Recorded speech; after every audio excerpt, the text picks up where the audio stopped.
SC ఎస్టీలపై దాడులు చేస్తున్న నిందితులకు 41 సిఆర్పి కింద బెయిల్ ఇవ్వొద్దన్నారు రాష్ట్ర SC ST commission chairman Venkataiah.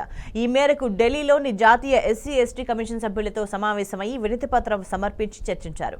దళిత గిరిజనుల రక్షణకు వచ్చిన ప్రత్యేక చట్టానికి 41 సిఆర్పిని వర్తింపజేయొద్దని కోరారు. దాంతో చట్టం స్ఫూర్తి నీరుగారి బాధితులకు రక్షణ కరువైందని వివరించారు. ఈ విషయాన్ని ప్రధాని కేంద్ర మంత్రుల దృష్టికి తీసుకెళ్లి సుప్రీంకోర్టులో అఫిడవిట్ దాఖలు చేస్తామని జాతీయ ఎస్సీ కమిషన్ చైర్మన్ కిషోర్ మక్వాన్ హామీ ఇచ్చినట్టు తెలిపారు.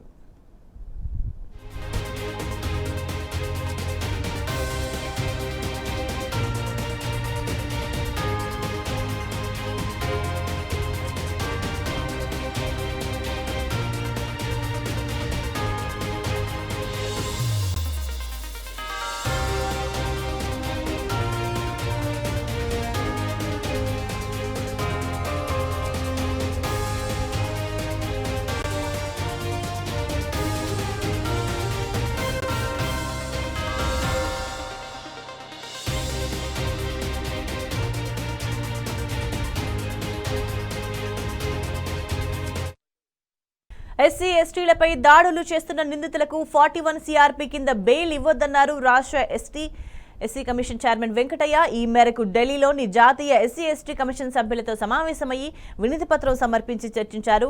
దళిత గిరిజనుల రక్షణకొచ్చిన ప్రత్యేక చట్టానికి 41 సిఆర్పిని వర్తింపజేయొద్దని కోరారు. దాంతో చట్టం స్ఫూర్తి నీరుగారి బాధితులకు రక్షణ కరువైందని వివరించారు. ఈ విషయాన్ని ప్రధాని కేంద్ర మంత్రుల దృష్టికి తీసుకెళ్లి సుప్రీంకోర్టులో అఫిడవిట్ దాఖలు చేస్తామని జాతీయ ఎస్సీ కమిషన్ చైర్మన్ కిషోర్ మక్వాన్ హామీ ఇచ్చినట్టు తెలిపారు.